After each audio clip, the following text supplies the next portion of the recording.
Hai guys, di video kali ini saya akan mencoba untuk membahas peran optimisme dan pesimisme terhadap keuangan, karir, sampai hubungan antar manusia yang merupakan salah satu bab dalam buku Same as Ever yang ditulis oleh Morgan Housel yang juga penulis buku bestseller The Psychology of Money.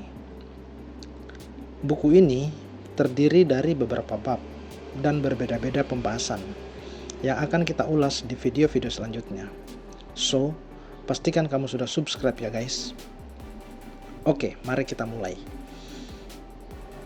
Menurut Morgan Housel, satu hal penting yang harus diketahui mengenai cara orang berpikir adalah kemajuan dalam hal apapun memerlukan optimisme dan pesimisme berbarengan. Nah, disinilah masalahnya. Bagaimana bisa sikap optimis dan pesimis bisa berbarengan, sementara kedua hal ini adalah dua pola pikir yang berlawanan. Pesimisme berpikir untuk bertahan dan membantu kita menghadapi risiko yang belum datang. Sementara optimisme berpikir keadaan ke depan akan membaik, meskipun buktinya tidak jelas. Nah, untuk memperoleh kemajuan dalam hal apapun, menurut Morgan Housel, kita harus mengetahui cara menyeimbangkan pola pikir pesimis dan optimis sehingga bisa jalan berbarengan. Pada saat Perang Vietnam, tawanan perang asal Amerika Serikat yang berpangkat tinggi, yaitu Laksamana Jim Stockdale, bebas dan diwawancarai. Ia ditanyai, seberapa depresikah kehidupan sebagai tawanan yang disiksa secara rutin di dalam tahanan pada masa perang? Dia berkata, "Saya sebenarnya tidak depresi," ucap Stockdale. Dia tak pernah kehilangan keyakinan akan bebas suatu saat nanti. Justru, yang depresi itu adalah orang yang optimis akan bebas pada saat Natal dan nyatanya tidak bebas, yang menyebabkan mereka patah hati hingga akhirnya depresi. Jadi, kenapa Stockdale tidak depresi? Jawabannya adalah karena Stockdale tetap optimis akan masa depan kebebasannya sambil menerima kenyataan fakta brutal, penyiksaan, penderitaan di dalam tahanan. Dia meyakini keadaan akan membaik di hari esok, tapi harus menghadapi kenyataan apapun yang terjadi hari ini.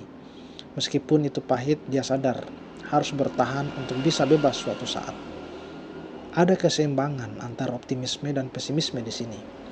Menerima keadaan apapun hari ini sambil berpikir optimis akan bebas.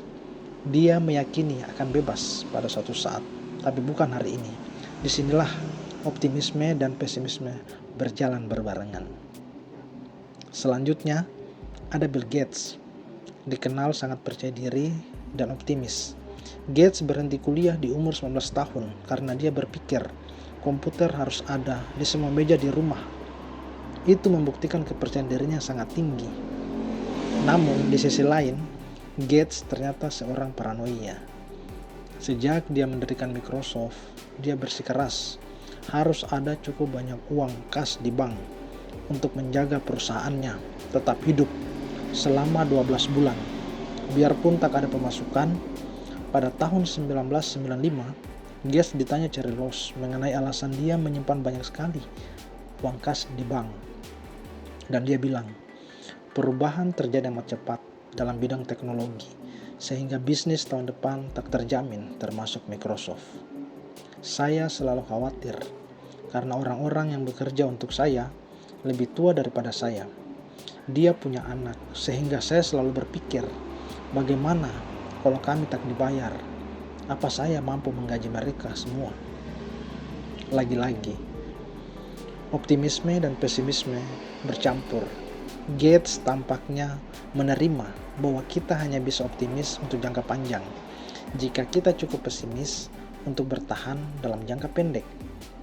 Apa yang kita bisa petik dari kisah di atas?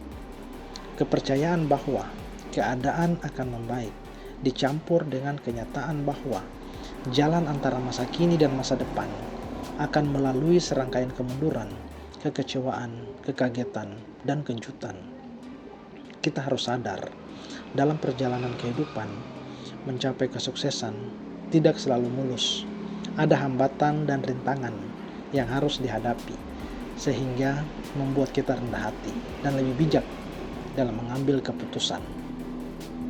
Dalam hal keuangan, jika kita punya uang untuk diinvestasikan, maka lebih bijak jika hanya sepertiga atau setengahnya saja dipakai untuk investasi, sementara sisanya dipakai untuk berjaga-jaga atau menghadapi kejutan yang tidak diduga. Dan hal inilah yang disebut sebagai titik keseimbangan antara pesimisme dan optimisme, yang biasa disebut sebagai optimis rasional. Sekian dan terima kasih, semoga bermanfaat. Sampai ketemu di video selanjutnya.